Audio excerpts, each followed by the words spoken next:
बचपन से सिखाया था कि तेरे को डॉक्टर बनना। जब रात को पढ़ने बैठते थे तो गांव में अक्सर लाइट नहीं हुआ करती थी। मेरे टीचर मेरे को कहा करते थे, बेटा तू डॉक्टर बनने का सपना छोड़ दे, तू पास हो जाए 12वीं वही बड़ी बात है। साल के अंत में जब एग्जाम हुआ तो मेरा सिलेक्शन नहीं हुआ। मैंने घर वालों के पैसे बर्बाद कर दिए, पर मेरा टारगेट तो फिक्स था, किसी भी हालत में कुछ भी हो जाए मेरे को MBBS ही चाहिए।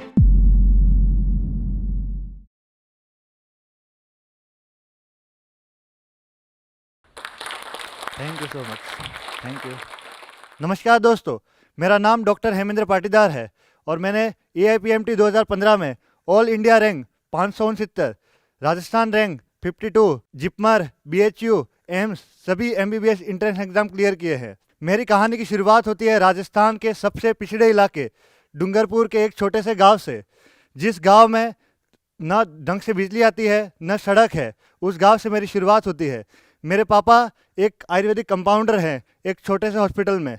मेरी माताजी खेती का काम करती है और नरेगा में मजदूरी का काम करती थी। तो मेरी 8वीं तक की स्कूल मेरे गांव में हुई, पर 8वीं के बाद हमारे वहाँ पे स्कूल नहीं होती थी तो हमें दूसरे गांव में जाना पड़ता था, जो कि मेरे गांव से लगभग 5 किलोमीटर दूर था। तो वहाँ जाने और आने के लिए हमारे पास कोई साधन नहीं होते थे। कभी कोई गाड़ी मिलती थी, कभी नहीं मिलती थी। जब हमें कोई बस मिलती थी तो या तो हम लटक के जाते थे या उसके ऊपर बैठ के जाते थे, और बहुत बार नहीं मिलती थी तो हम खेतों से होते हुए पहाड़ से या घाटी से चढ़ के वैसे जाया करते थे। स्कूल से आने के बाद मैं क्या करता था कि जो अपने भैंस वगैरह होती है उनको पानी पिलाना, उनको नहलाना, कपड़े धोना, बर्तन साफ करना, ये सब मेरा काम होता था। जब रात को पढ़ने बैठते थे तो गांव में अक्सर लाइट नहीं हुआ करती थी, तो मैं क्या करता था कि जो अपनी बोतल होती है उसके ढक्कन में छेद करके उसमें जूते की लहट डाल के, केरोसिन डाल के और एक चिमनी बना के उसमें पढ़ाई करता था। शुरुआत की मेरी पढ़ाई इसी तरह चलती रही और 10वीं तक की मेरी पढ़ाई मेरे गांव में हिंदी मीडियम में हुई। अब मेरे पापा एक आयुर्वेदिक कंपाउंडर थे, तो उन्होंने मेरे को बचपन से सिखाया था कि तेरे को डॉक्टर बनना है। उन्होंने सपना दिखाया था कि तेरे को डॉक्टर बनना है, और मेरे को भी अंदर से था कि मेरे माँ बाप का सपना मेरे को पूरा करना है।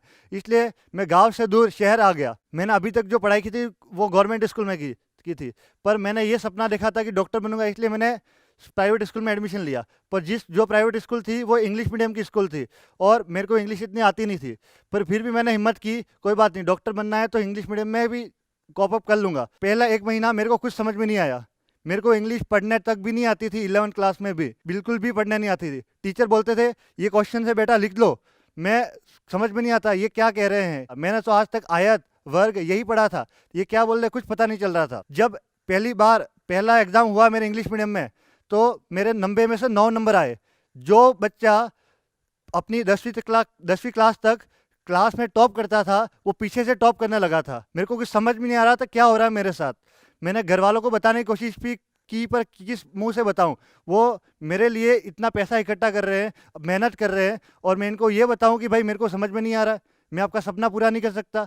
मैंने सोचा कि मैं उनको ये नहीं बताऊंगा। जब मेरे डाउन होने लगा, क्लास में सबसे पीछे आने लगा, तो मेरे टीचर मेरे को कहा करते थे, बेटा तू डॉक्टर बनने का सपना छोड़ दे, तू पास हो जाए 12वीं वही बड़ी बात है। मेरे वार्डन कहते थे तो डॉक्टर तो बहुत दूर की बात है, पशु कंपाउंडर बन जाए वही बहुत बड़ी बात है। पर मैंने सोच लिया था कि मेरे को किसी भी हालत में मेरे डॉक्टर बनना है। मैंने सोचा कि मैं रात को और ज़्यादा समय दे के पढ़ाई करूँगा, क्योंकि मैं हॉस्टल में रहता था। तो वहाँ पर क्या होता था कि रूम में बहुत सारे और लोग भी रहते थे। तो मैंने उनको बोला कि मैं रात को थोड़ा ज़्यादा पढ़ूंगा, कमज़ोर स्टूडेंट हूँ तो मेरे को पढ़ने की ज़रूरत है, तो मेरे को थोड़ा पढ़ने देना। उन्होंने साफ मना कर दिया कि लाइट जब हम सोएंगे तो बंद करके सोएंगे। मैंने उनके रिक्वेस्ट की, भाई प्लीज़ मेरे को थोड़ा पढ़ने देना, क्योंकि मैं हिंदी मीडियम से आया हूँ और इंग्लिश मीडियम में इतना समझ में नहीं आता। उन्होंने साफ किया, तेरी औकात है ना तो ये लाइट चालू करके बता देना, जब हम सोएंगे तो लाइट बंद करके ही सोएंगे। फिर भी मेरे को मेरा लक्ष्य पता था, मेरे को किसी भी हालत में मेरे को डॉक्टर बनना था। मैं बाथरूम में जाके पढ़ाई करता था, बाथरूम में बहुत बार रोया भी कि मेरे साथ ऐसा क्यों हो रहा है, क्या मैंने कुछ पाप किया है। पर फिर भी मेरे को डॉक्टर बनना था। मैंने सबको साइड में रखा और सोचा कि किसी भी हालत में यहाँ से डॉक्टर बन के ही निकलूंगा। जैसे तैसे करके 11th पास की, 12th पास की। जब 12वीं मैंने पास कर ली तो मैंने कोटा जाने का डिसीजन लिया। कोटा जाने के लिए मैंने घर वालों को बोल दिया कि आप थोड़े पैसे इकट्ठे कर लेना, मेरे को कोटा जाना है। कोटा गया तो मेरे सामने एक बड़ी प्रॉब्लम ये आई कि हिंदी मीडियम में तैयारी करूँ या इंग्लिश मीडियम में तैयारी करूँ, क्योंकि अब हालत ये हो चुकी थी, न तो हिंदी समझ में आती थी न इंग्लिश समझ में आती थी। वो कहते हैं ना, धोबी का कुत्ता न घर का न घाट का, वही धोबी का कुत्ता मैं बन गया था वहाँ पर मैंने सोच लिया था लाइफ में एक बार आगे बढ़ गए तो पीछे मुड़ के नहीं देखना, चाहे कुछ भी हो जाए। तो मैंने भी सोच लिया था एक बार इंग्लिश मीडियम ले लिया है तो इंग्लिश मीडियम में ही आगे बढ़ेंगे। तो पूरे साल मैंने कोटा जाके पूरी मेहनत की। दिवाली, होली, रक्षाबंधन, गांव में बहुत सारी शादियां हुई, रिश्तेदार की बहुत सारी शादियां हुई, घर में खुन फंक्शन थे। मेरे मेरे रियल सिस्टर की गोद भराई का काम था, कार्यक्रम था, मैं उसमें भी नहीं गया क्योंकि मेरे को 24 आवर मेरा लक्ष्य दिखता था। मैंने सब कुछ छोड़ दिया, दोस्त, रिश्तेदार, घर परिवार, सब कुछ। बस पूरे टाइम एक ही काम करता था और मेरा एक ही टारगेट था कि मेरे को किसी भी हालत में डॉक्टर बनना है। साल के अंत में जब एग्ज़ाम हुआ तो मेरा सिलेक्शन नहीं हुआ।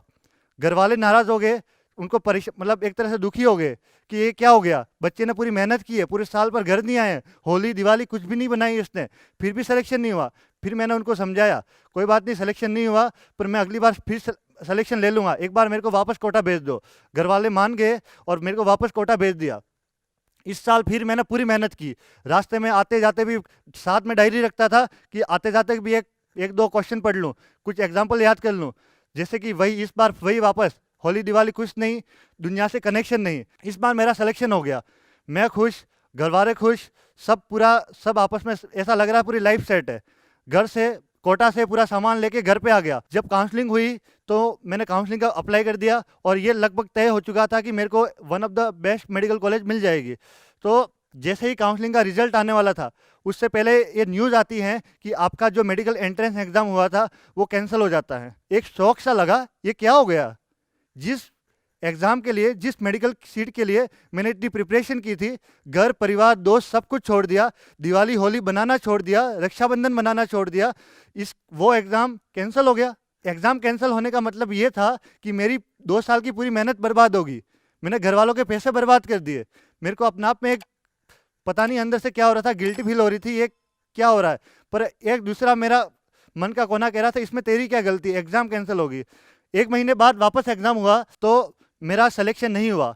मेरा एमबीबीएस के लिए मेरे को एमबीबीएस की सीट नहीं मिल रही थी और बीडीएस की सीट मिल रही थी, पर मेरा टारगेट तो फिक्स था, किसी भी हालत में कुछ भी हो जाए मेरे को एमबीबीएस ही चाहिए, एमबीबीएस की ही सीट चाहिए। अब मैंने 2 साल बर्बाद कर चुके थे, मैंने घर वालों के पैसा बर्बाद कर चुका था। अब घर वालों को किस मुंह के साथ कहूँ कि मेरे को फिर से तैयारी करनी है। घर वाले भी थोड़ा दुखी थे, उनको लग रहा था कि आगे बेटा क्या करेगा, 2 साल बर्बाद कर लिए। उसके साथ वाले पता नहीं कहाँ पहुँच गए होंगे, कोई नौकरी कर रहा होगा, किसी की बीएससी कंप्लीट होने आ गई होगी। उन्होंने बोला बेटा तू टेंशन मत ले, तेरे को एमबीबीएस करनी है तो हम तेरे को एमबीबीएस करवा देंगे, अपने खेत बेच देंगे, अपने लोन ले लेंगे, किसी से उधार ले लेंगे, पर तेरे को एमबीबीएस करने प्राइवेट में एमबीबीएस करवा देंगे। मैंने भी उनको कह दिया करूँगा तो मैं एमबीबीएस ही, पर अपने दम पर। और वही मेहनत करने लगा, पूरे रात भर पढ़ना, पूरे दिन, पूरे 24 आवर ऐसा था कि दिमाग में टारगेट फिक्स था। उठते हैं, बैठते हैं, खाते हैं, सोते हैं, हर काम के लिए मैं ये फिक्स था कि ये टारगेट लेके काम करता था कि मेरे को पढ़ाई करनी है। मेरा हर काम उस डायरेक्शन में होता था, उस तरफ ओरिएंटेड होता था कि किस तरह मेरे को मेरी मेडिकल कॉलेज की सीट मिल जाए। मैं आपको एक इस साल का किस्सा सुनाना चाहता हूँ। दिवाली थी तो दिवाली की शाम को क्या हुआ कि दुकान वगैरह बंद होती, क्योंकि वो भी सब घर चले जाते हैं, तो मैच वगैरह सब बंद थी। तो मैं जब शाम को खाना खाने निकला तो मेरे को दिमाग में ध्यान नहीं रहा कि आज दिवाली है। जब खाना खाने निकला तो मैच वगैरह मेरे को बंद मिली। मैं फिर दुकान पे गया, 4-5 दुकानें घुमा, मेरे को बंद मिली, पर एक दुकान खुली थी। मैंने उनसे बोला भैया बिस्किट दे दो। फिर मैं घर पे आ गया वापस, और वो जो बिस्किट लाया था उसको पानी के ग्लास में डुबो के वो खाने लगा। घर से फ़ोन आया कि बेटा आज दिवाली थी, कुछ अच्छा खाया कि नहीं खाया, कुछ मिठाई वगैरह खाई कि नहीं खाई। मैंने बोल दिया हाँ आज तो मैंने मिठाई खाई और खीर खाई, पूरी खाई, क्योंकि मैं उनको ये नहीं बता सकता कि मैंने आज बिस्किट खाए, बिस्किट को पानी में डुबो के खाए, क्योंकि ये मेरा टारगेट था और मैं नहीं चाहता था कि वो दुखी हो जाए। और मेरे को किसी भी हालत में मेरे टारगेट पे पहुंचना था, चाहे कुछ भी होए, कितनी भी मुश्किल आए, मेरे को किसी भी हालत में मेरे टारगेट पे पहुंचना है। साल के अंत में फिर एग्ज़ाम हुआ, इस बार मेरा सिलेक्शन हो गया। फिर खुशी से घर पे आ गया और पूरा सामान लेके घर पे आ गया। घर पे सब खुश, सब पूरा सेट था, ऐसा लग रहा था कि लाइफ सेट है। अब कोई बात नहीं, 3 साल बर्बाद हुए, पर उस साल में कहीं ना कहीं एंड रिजल्ट मिल गया। इस बार वो फाइनल रिजल्ट आने वाला था, उससे पहले एग्ज़ाम एक कोर्ट का आदेश आता है कि आपका एग्ज़ाम कैंसिल हो गया है। एक बार फिर से शौक सा लगा, क्या हो रहा है ये, क्या हो गया। घर वाले तो एक तरह से पता नहीं शौक में चले गए, वो बोलने की हिम्मत नहीं कर रहे थे। जब टीवी में ये सुना कि आपका एग्ज़ाम कैंसिल हो गया है, तो घर वालों के, जब हम बैठे थे तो किसी के मुंह से आवाज़ नहीं निकल रही थी। हर कोई अंदर से रोना चाहता था पर रो नहीं सकते थे, क्योंकि उनके सामने मैं बैठा था। वो चाहते थे कि कहीं मेरा मनोबल न गिर जाए। उन्होंने मेरे को आके बोला, बेटा कोई बात नहीं, तू टेंशन मत ले, अपन बीएससी कर लेंगे, कुछ और कर लेंगे। मैंने बोला करूँगा तो मैं एमबीबीएस ही। मेरे पापा रोना चाहते थे पर रो नहीं पाते थे। वो खाना खाते खाते उनके आंसू आ रहे थे।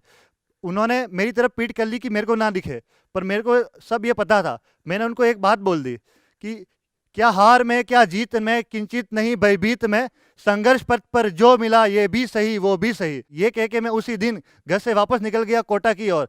और 1 महीने बाद वापस एग्जाम था और मैंने एग्जाम दिया। और इस एग्जाम में मैंने ऑल इंडिया रैंक 569, राजस्थान में 52 रैंक, बीएचयू, एम्स, जिपमर सब एग्जाम क्वालिफाई किए। Thank you. तो मेरा ये मानना है कि आपकी लाइफ में मुसीबत आएगी, आप कंट्रोल नहीं कर सकते। प्रॉब्लम्स आपको स्ट्रांग बनाने आती है, आपको रोकने नहीं आती है। तो आप अपने लक्ष्य पे बने रहिए, कितनी भी मुश्किल आए अपने लक्ष्य पे बने रहिए। आप जीते जाओगे, एक ना एक दिन जीत जाओगे। लाइफ में आपको लोग जज करेंगे आपकी प्रेजेंट सिचुएशन के बेसिस पर आप उस पर माइंड मत करिए। आप अपने आप पे विश्वास रखिए। आपको आपसे बेहतर कोई नहीं जानता। आप अपने आप पे विश्वास रखिए। आपका जो अपना टारगेट है उस पर ध्यान दीजिए। आप अपने लक्ष्य पे बिल्कुल एक ना एक दिन बिल्कुल पहुंचेंगे। इस वीडियो के बारे में अपनी राय नीचे कमेंट सेक्शन में हमें बताएं और अपने दोस्तों के साथ ये वीडियो शेयर करना ना भूलें।